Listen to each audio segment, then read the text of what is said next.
처음에는 좀 힘들어요. 왜냐하면 문제풀이의 기출이 전체를 돌아가잖아요. 전체를 돌아가기 힘들지만 요게 나중에 이건 진도별로 나가고 전체 돌아가고 어차피 시험문 전체 나오잖아. 그죠? 그래서 전체 돌아가서 시험 문제 이제 한 4회, 5회 정도 되면 5회 정도 풀다 보면 대충 나오는 문제가 대충 나와요. 아셨죠?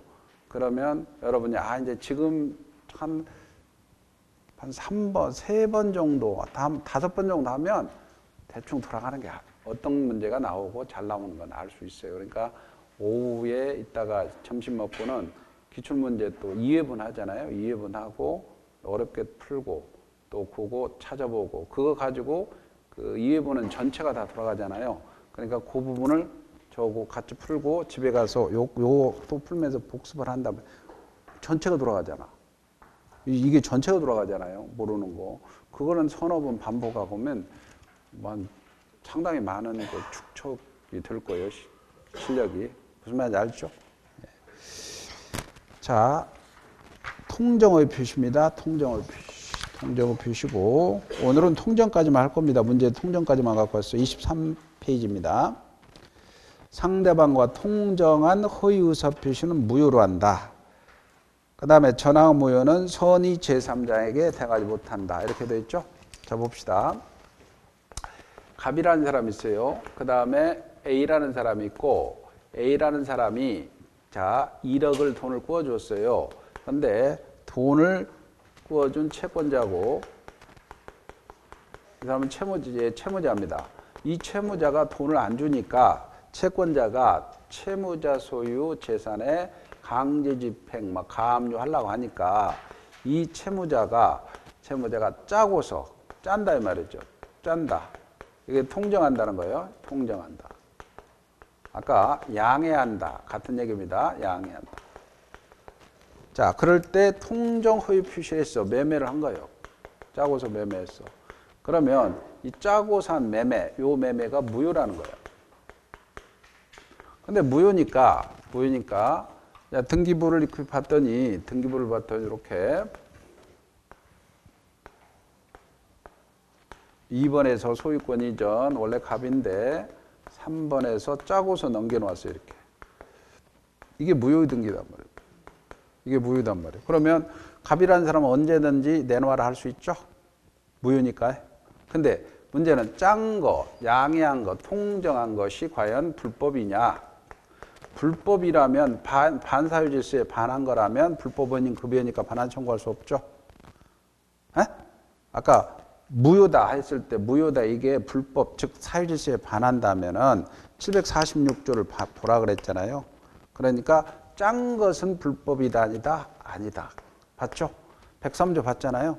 투기 목적, 통정, 그 다음에 탈세 목적 이런 것들은 비자금 소극적으로 은닉하는 행위, 반사유적 법률행위 아니라 그랬죠.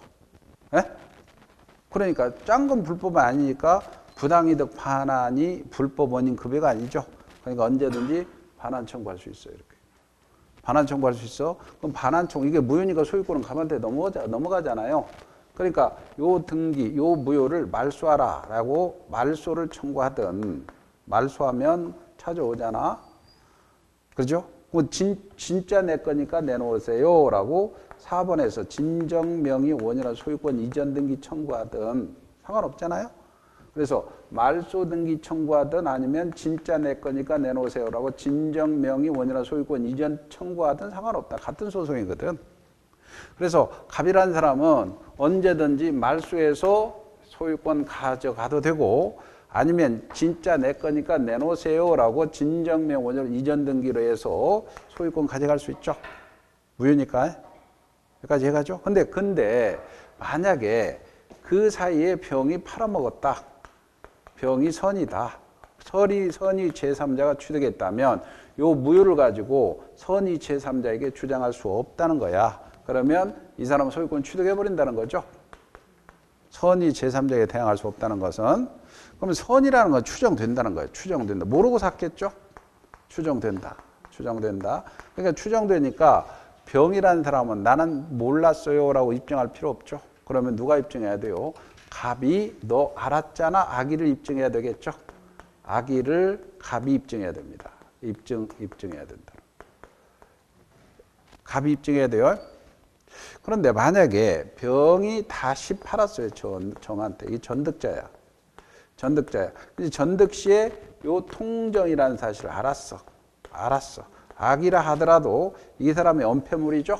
언폐물 법칙에 따라서 이 사람은 선의자 쥐를 승계했으니까 이 사람은 소유권 취득한다는 겁니다. 알았더라도 소유권 취득합니다. 그러면 이때 열받는 사람이 채권자잖아. 채권자는 일단 그 을을 상대로 너 이게 무효니까 원상으로 회복시켜라고 청구할 수 있는 제도가 채권자 취소권 제도죠. 채권자 취소할 수 있습니다. 아까 이중매매 적극가담 시에는 채권자 취소권 행사 못하죠. 돈 받을 권리가 아니니까. 근데 이 사람은 돈 받을 권리가 있죠. 돈 받을 권리가 있는 사람인데 채무자가 알면서 넘겼죠. 그러면 채권자는 무효니까 원상으로 회복시켜라고 채권자 취소권을 행사할 수 있어요. 아까 이중매매는 채권자 취소권 행사할 수 없었죠. 채권자 대위말소 청구할 수 있고 손해배상 청구할 수 있었죠. 근데 이 통정허위 표시에서는 채권자 취소권 행사할 수 있어요. 네? 그리고 여기에 또 하나 문제가, 기출문제가 이 사람이 손해 취득해버렸어. 소유권 취득해버렸어. 소유권 취득해버렸다면은 누가 열받아? 선의자 병이 소유권 취득했다면 누가 열받아? 열받는 사람이 누구요? 갑이 열받지. 을한테 짜고서 넘겨놨더니 병한테 팔아먹었어. 갑이 회복할 방법이 없지. 그럼 이 사람이 선이라면 이 사람이 소유권 취득해버렸죠? 그러면 갑은 집값 내놔라 청구해야지. 그죠? 이게 불법행위잖아요. 불법행위로 인한 손해배상을 청구하거나 아니면 너 집값 내놔 부당이득 청구하는 거죠. 부당이득 청구하겠죠. 집값 내놔라. 그렇잖아요. 귀출이잖아요.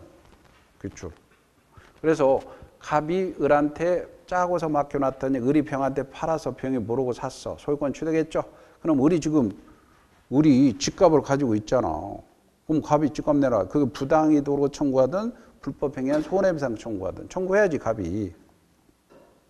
모르겠어요? 맞죠? 예. 그래야 갑이 그렇죠. 자, 그랬습니다. 이게 이제 핵심이죠. 자, 넘겨보세요. 넘겨보시고 다음 페이지 넘겨보면 뭐 요건, 효과 이런 것들을 쭉 보시고 거기에 효과의 동그라미 1번 보세요. 다음 페이지. 허위 표시 당사자 간의 효과죠. 허위 표시는 무효이므로 기억, 이행 전염에 영향할 필요 없습니다. 그러나 니은 허위 표시 자체는 불법이 아니라 그랬죠. 그러니까 불법원인 급여의 반환의 적용이 없다. 따라서 이행한 후라도 상대방 불법 법률상 원인 없이 부당이득을 취하고 있으므로 부당이득 반환 청구할 수 있습니다. 디귿 허위 표시는 당사자 합의에서 처리할 수도 있습니다. 니을 허위 표시는 채권자 취소권의 대상이 된다는 게 판례죠. 제3자의 효과입니다. 허위 표시 무효는 선의 제3자에 대항하지 못합니다. 그리고 니은 선의 제3자로부터 권리를 취득한 한 악의 전득자는 승계 취득한 것으로 보아서 보호가 됩니다. 제3자란 당사자와 포괄 승계인 이외의 자로서 이게 무슨 말이냐면 이 제3자는 당사자가 누구죠? 갑이죠? 아니고 을도 아니죠? 갑을 그 다음에 갑이 죽고 나서 갑 상속인 포괄 승계인 아니죠? 을의 상속인 포괄 승계인 아닙니다. 포괄 승계인 이의자로서 그 허위 표시를 기초로 새로운 이해관계를 맺은 자입니다. 따라서 모래시계 허위 표시로 체결된 제3자를 위한 계약의 수익자. 자, 제3자를 위한 계약에서 갑이라는 사람이 있고 을이라는 사람도 있고 병이라는 사람이 있다 합시다. 내가 집을 네한테 파는데 1억에 파는데 1억을 병한테 주어라. 이게 수익자죠. 수익자는 집을 산 사람이 아니죠. 돈 받는 사람이죠. 집을 사야지 제3자가 되죠. 이 사람 내가 네한테 집을 파는데 너는 돈만 주라. 이게 돈 받는 사람이야. 수익자는 제3자가 아닙니다. 여기서. 그 다음에 제3자에 해당되는 경우 박스 안에 기출 14에 가장 매수인으로부터 매수한 자, 매수했으니까 가장 매수인으로부터 매수한 자 제3자죠. 네?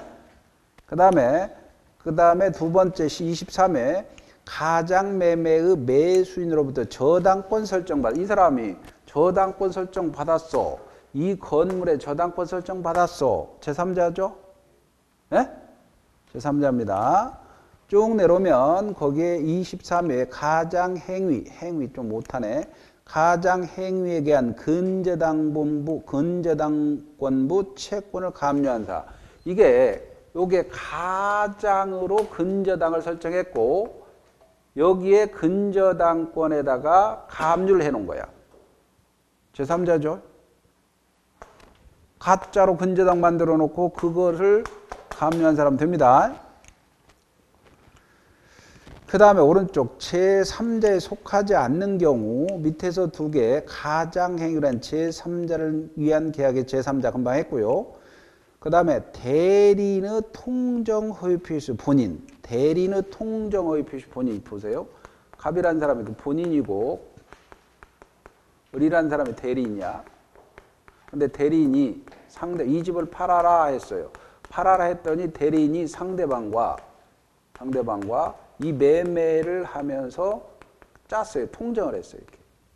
그러면 대리인과 상대방이 짰겠죠? 그러면 본인이 제3자야? 본인은 효과귀속자죠?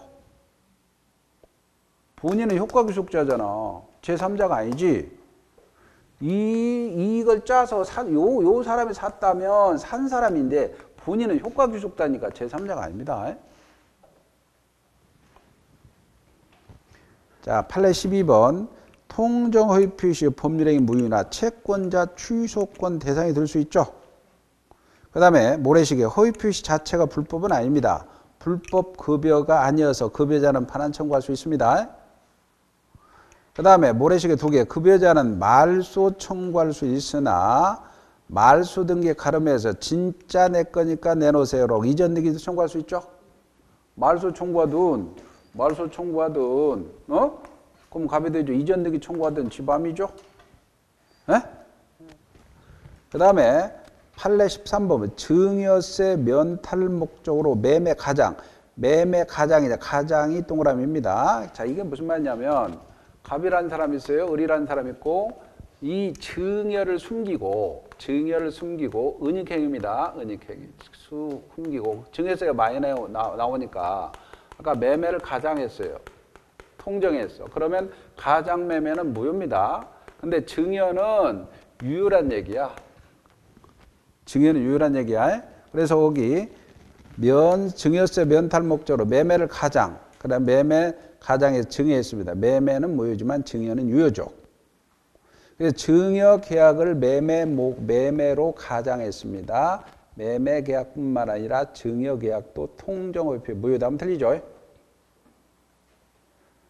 그 다음에 판례 14번입니다. 선의 제3자에 대해 허위 표시 당사자뿐만 아니라 그 누구도 허위 표시 무효를 대항하지 못하고 따라서 선의 제3자의 관계에서는 허위 표시도 그 표시된 대로 효력이 있다는 거죠.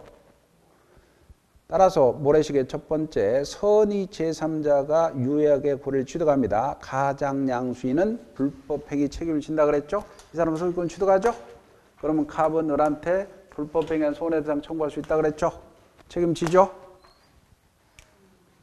이해가죠?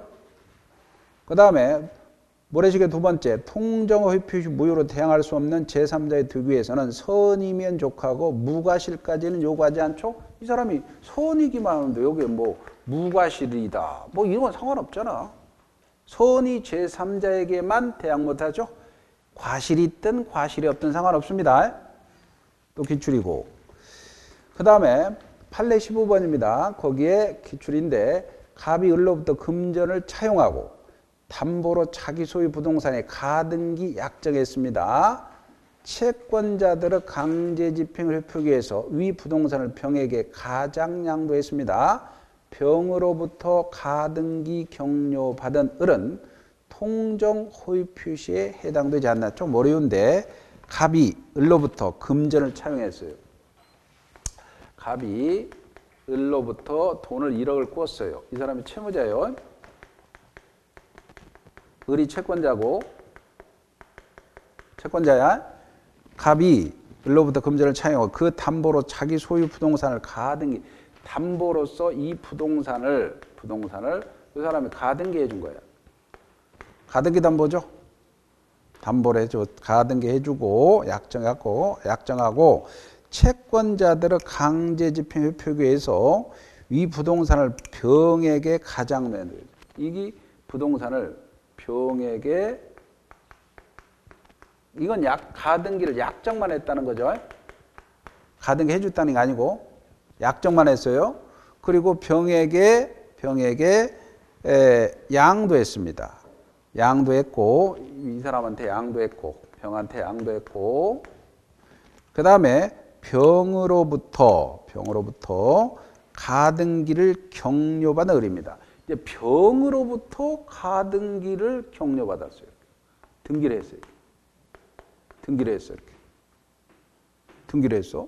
그럴 경우 이루어진 경우에 자, 을이라는 사람은 약정을 했고 넘겨와서 다시 등기를 받았죠. 그럼 어떻게 됩니까? 요 사람은 결국은 가등기를 받기로 약정했었잖아요. 채권자가. 그죠? 근데 병한테 왔든 을한테 갑한테 왔든 어떻든 이게 가장양도 했지만 원래 갈 사람한테 갔잖아요. 요 사람한테 갔으면 제3자인데 원래 계약 당사자잖아요. 이게. 채권자, 채무자. 제3자이다 아니다? 아니다는 얘기죠. 좀 어려웠어요. 15회 때.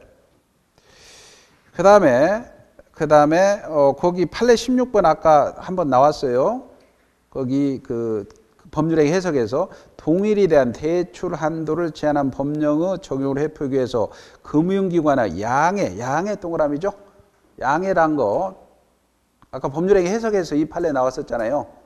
양해 하에 제3자를 형식상 주체물로 내세우고 제3자명으로 되어 있는 대출 약정은 그에 따른 채무 부담이 없는 형식적 이루어진 것에 불과해서 통정허 표시로 무효다. 요 통정허 표시는 안 나왔지만 아까 프린트 보세요. 프린트에 7번에 지문 5번. 7번에 지문 5번. 찾았나요? 7번에 지문 5번 다시 보면 갑에 대한 대출 한도를 회피하기 위해서 을을 형식상 주채무자로 내서 은행도 이를 양해했다 그랬죠? 에? 양해해서 을에게 채무자로 책임을 지우지 않을 의도로 을명의 대출했습니다. 대출 당사자로 을은 볼 수가 없다. 이해가죠? 여기에서 나왔습니다. 기출이. 그 다음에 이제 넘겨보세요. 넘겨보시고 다음 페이지에 19번 판례. 가장 양수인으로부터 소유권 이전 보존을 위해서 가등기한 자. 이건 제3자였죠? 제3자입니다. 자, 여기까지 하고요. 그 다음에 프린트, 자, 9번 보세요. 작년 기출이거든요. 프린트 9번.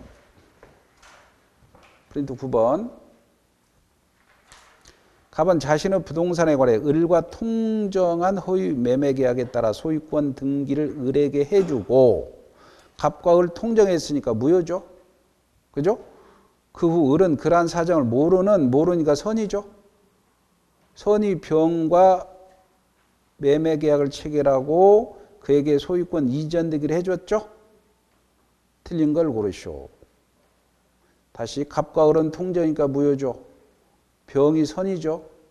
병이 선이니까 자 유효하죠. 그러면 갑과 을의 매매 계약 따른 채무를 이행할 필요 있다 없다? 없죠. 무효니까 이행 전혀 이행할 필요 없죠. 갑은 병을 상대로 이전 등기 말소를 청구할 수 있다 없다? 없다. 병은 선이니까 보호되죠. 보호돼요. 그 다음에 병이 소유권 취득하죠. 선이니까. 맞죠? 그 다음에 4번 갑이 자신의 소유권을 주장하려면 병의 악의를 입증하죠. 아까 선이 추정된다 그랬죠? 추정된다 그랬어요. 맞고. 자, 5번이요. 병이 선이더라도 과실이 있으면 소유권 취득. 이게 무슨 소리야? 선이기만 하면 소유권 취득하든 뭐 과실이 있든 없든 상관없죠. 108조에서 선이 제3자만 보호하잖아. 과실이 있든 없든 상관없잖아요. 이해가죠? 5번이 답입니다. 문제 유형을 알겠죠? 그러니까 근거 조물을 정확히 알고 판례를 알고 그러면 문제 다 풀려요.